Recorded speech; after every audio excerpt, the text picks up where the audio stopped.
საბოტაჟში და სამშობლოს ღალატში უკვე გამოწვრთობილი საქართველოს ხელისუფლება მორი მოღალატეობრივ აქტს ჩადის და ანაკლიის სპორტის, როგორც საქართველოს უმთავრესი ეკონომიკური, პოლიტიკური და უსაფრთხოებრივი პერსპექტივის დასამარებას აგრძელებს.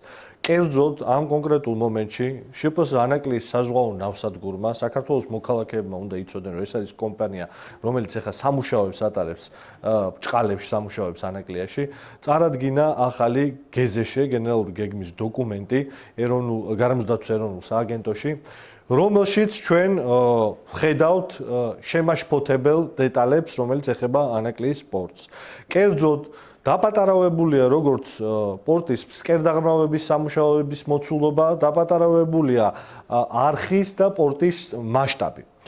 20 და 20 მეტრის სიღრმის პროექტი საშუალოდ აძლევდა შესაძლებლობას ანაკლიის სპორტს, რომ მიეღო პანამაქსის ტიპის გემები შეუფერხებლად, დღეს თანამედროვე ყველაზე დიდი მასშტაბის გადამზიდავი საკონტეინერო გემები მიეღო შეუფერხებლად, მათ შორის უამინდობის დროსაც, დაპატარავება 18 მეტრამდე ნიშნავს, რომ მაგალითად უამინდობის პირობებში შეიძლება იყოს შეფერხებები. სიგრძე 2000 მეტრიდან არის დაყვანილი 1800 მეტრამდე, რომელიც აგრეთვე შეაფერხებს ყველა ტიპის გემის მიღებას ამ პორტში და 7 მილიონი კუბური მეტრის ფსკერმასალის ამოღება 5 მილიონ კუბურ მეტრამდე დაყვანა, აგრეთვე აპატარავებს საგრძნობლად პორტის მასშტაბს და ხელს უშლის პანამაქსის ტიპის გემების მიღებას ამ პორტში. რას ემსახურება, რა მიზანს ემსახურება ის, რომ პორტი, რომელსაც ჰქონდა პარამეტრები საერთაშორისო ღრმაწყლოვანი პორტისა, დაიყვანეს ამ მასშტაბამდე, არის აბსოლუტურად გაუგებარი. იქ არის ჩატარებული ბევრი კვლევა, რომელიც ადასტურებს, რომ ამ პორტს შეუძლია და აქვს პოტენციალი ამ მასშტაბებით მიიღოს ყველაზე მსხვილი გემები მსოფლიოში, მაგრამ ამ მასშტაბების დაპატარავებით ვერ ვხედავთ სხვა ახსნას, გარდა პოლიტიკური და უსაფრთხოებრივი საბოტაჟისა, რომელსაც ქართული ოცნება თანმიმდევრულად აწარმოებს ანაკლიის პორტის წინააღმდეგ რუსული ინტერესების სასარგებლოდ უკვე 10 წელია.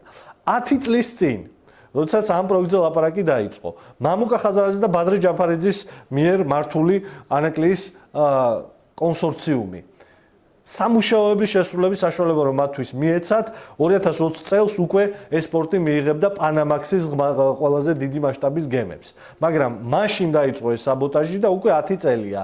ირაკლი კობახიძის, ირაკლი ღარიბაშვილის, ლევან დავითაშვილის, მარიამ ქურივიშვილის და სხვა სამშობლოს ინტერესების მტრების ხელით ყოველ წელს და 6 თვეში ერთხელ ავადებს სპორტის სამუშაოების დაწყებას, ავადებს ამ სპორტის გახსნას და საქართველოს თითოეულ მოქალაქეს.